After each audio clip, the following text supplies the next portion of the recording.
Welcome to the appendix, where we read the primary sources of the past so that the present can be better understood. Today's primary source, the Virginia or Randolph Plan, presented to the Federal Convention, May 29, 1787. Taken from Hunt and Scott, Debates in the Federal Convention of 1787, reported by James Madison, page 23. For variant text, see Documents Illustrative of the Formation of the Union of the States, page 953. The Randolph, or Large State Plan, looked to the creation of a new national government, rather than a mere revision of the Articles of Confederation. Of the various plans presented to the convention, it was not only the first, but the one which most closely approximated the finished Constitution.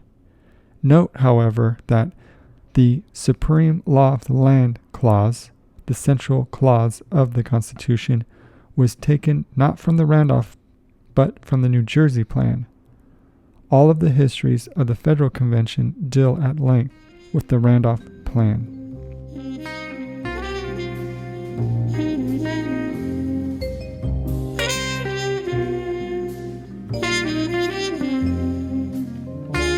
Resolved, that the Articles of Confederation ought to be so corrected and enlarged as to accomplish the objects proposed by their institution, namely, common defense, security of liberty, and general welfare.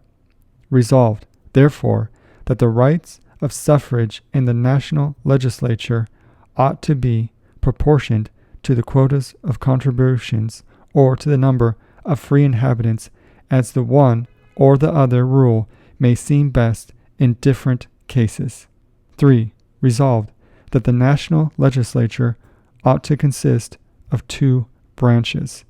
4. Resolved, that the members of the first branches of the national legislature ought to be elected by the people of the several states every blank for the terms of blank, to be of the age of blank years at least, to receive liberal stipends by which they may be compensated for the devotion of their time to public service, to be ineligible to any office established by a particular state or under the authority of the United States, except those peculiarly belonging to the functions of the first branch during the term of service, and for the space of blank after its expiration, to be incapable of re-election for the space of blank after the expiration of their term of service, and to be subject to recall.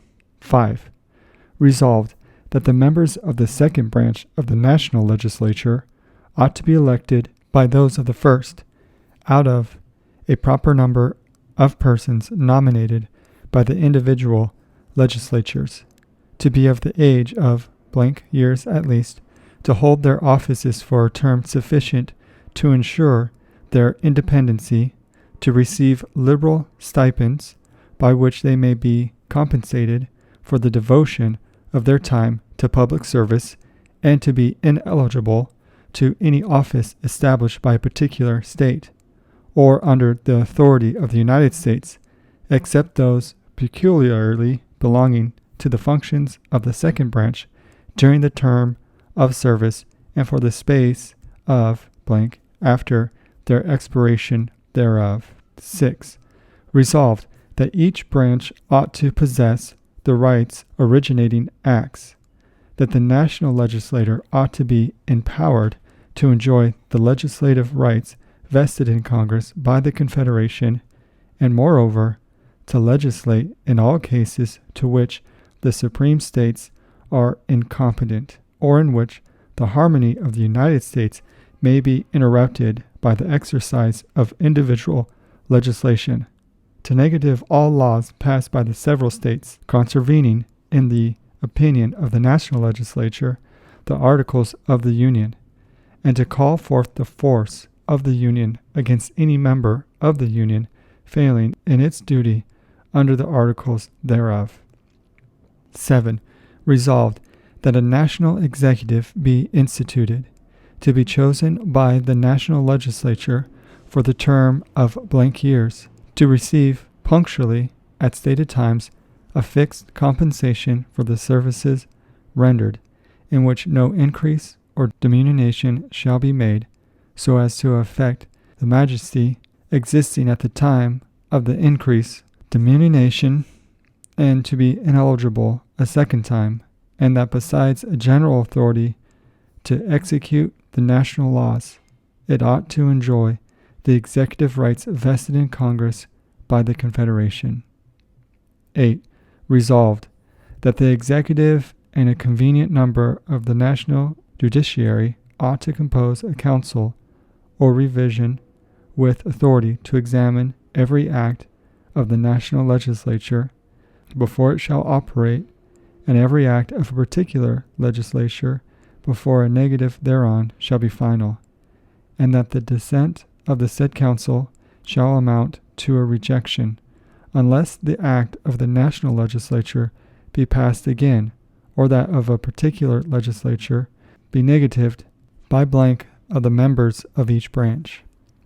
9. Resolved that a national judiciary be established to consist of one or more supreme tribunals, and of inferior tribunals, to be chosen by the national legislature, to hold their offices during good behavior, and to receive punctually at stated times fixed compensation for their services, in which no increase or diminution shall be made, so as to affect the persons actually in office at the time of such increase or diminution, that the jurisdiction of the inferior tribunals shall be to hear and determine in the first instance, and of the supreme tribunals to hear and determine in the dernier resort, all piracies and felonies on the high sea, captures from an enemy, cases in which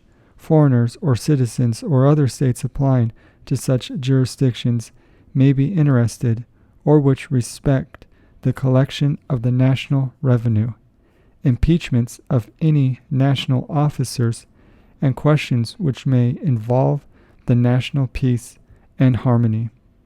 10. Resolved that provisions ought to be made for the administration which respect the collection of the national revenue, impeaches of any national officers, and questions which may involve the national peace and harmony. 10. Resolved that the provision ought to be made for the administration of states lawfully arising within the limits of the United States, whether from a voluntary junction of government and territory or otherwise, with the consent of a number of voices in the national legislature less than the whole. 11. Resolved that a republican government and the territory of each state, except in the instance of a voluntary junction of government and territory, ought to be guaranteed by the United States to each state. 12. Resolved that the provisions ought to be made for the continuance of Congress and their authorities and privileges until a given day after the reform of the Articles of Union, shall be adopted, and for the completion of all their engagements. 13. Resolved that provision ought to be made for the amendment of the Articles of Union, whensoever it shall seem necessary, and that the assent of the national legislature ought not to be required thereto. 14. Resolved that the legislative, executive, and judiciary powers within the several states ought to be bound by oath to support the Articles of Union.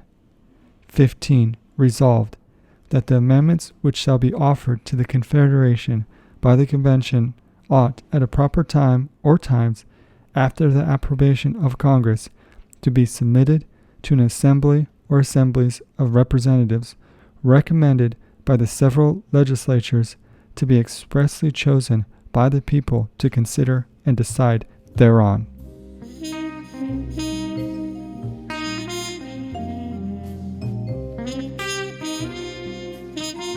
Thank you for joining us for our primary source today on the appendix. We will see you in the stack.